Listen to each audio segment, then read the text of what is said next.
Oh my god! මොන චරා වතුරක්ද අප්පා මේ? dirty water. අනේ නිකන් ඵලයන් සඳමාලි යන්නේ. උඹලා ගෙවල් අතර යාර පාමංකඩ කුණු වල එහා පැත්තේ. උඹලා යකෝ ටැප් ලයින් එකක් දැකලවත් නෑ. උඹලගෙත් මා බල්ලෝ වඩ නැට්ට කඩන නාරිලතා හැට යන්නේ වන් තියෙන්නේ. මෙන්න මේ වරෙන් රෙද්දා කියවනේ. චීක් විතරක් මොන ගොඩේද මන්ද මේ කේ ගහන්නේ? අසික්කිතාව ලස්සන අවජාතක මැනස් නැති බේසිකයක්.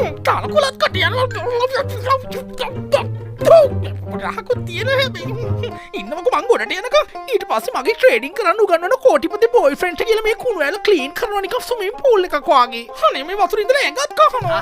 කහනවා නෙවෙයි තෝ සෑහෙනේවට ගහනවා කියලා නම් අපිට ආරංචි. ඔබ කහපුවේ මේ දෙනව දහක් මැද කියන්න පුළුවන් ද කඩක් කරලා. විතරක් මේ අලි සක්කිනි පර හැත්ත කාට හරි මොනවා හරි කියාගත්ත ගමන්මයි. අනේ මන්ද යස්සේ ගෝල් ෆිෂ්ලා තෙල්ලෙනවද කොහෙද මගේ කකුලේ. කියපු ගමන් පෙලිකිව් එකක් කරගන්න ඕනේ. අනේ මං කොහෙන්ද බං මේ බඩ හොයාගත්තේ? අනේ කවුද බං අයියේ දාන්නේ? මේක හොඳයි බං මේ ජසලෙන්චිනා කෝලේ මේ නොන්චියට ගන්න. අනේ මේ ඵලයන් යන්නේ. ෆයිට් කරස් නාකි නොන්චිය